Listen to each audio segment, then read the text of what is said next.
L'essai de la présidentielle est en passe d'être transformé. François Hollande devrait pouvoir compter sur une majorité à l'Assemblée nationale pour gouverner.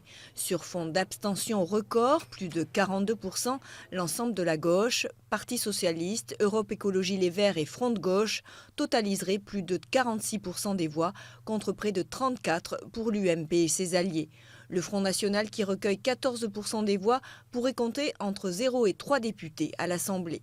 La gauche, par la voix du Premier ministre, élu à Nantes dès le premier tour, appelle à la mobilisation dimanche prochain. Le changement vient de commencer. Il doit s'engager dans la durée.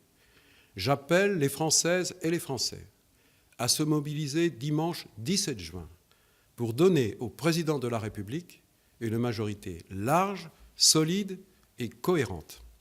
Même si la majorité absolue est à la portée du président socialiste, rien n'est joué avant le second tour, tempère le PS.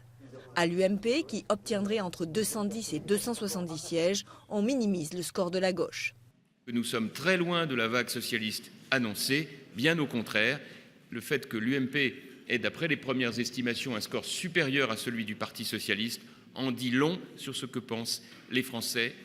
Grosse déception pour Jean-Luc Mélenchon à Hénin-Beaumont dans le Pas-de-Calais. Le leader du Front de gauche se désiste dès le premier tour. Il a perdu son pari face à Marine Le Pen. Avec plus de 42% des suffrages, la patronne du FN a de bonnes chances de ravir à la gauche cette circonscription ouvrière. Dimanche prochain, les électeurs patriotes feront une fois de plus mentir les sondeurs et feront, j'en suis convaincu, entrée des députés Rassemblement Bleu Marine à l'Assemblée.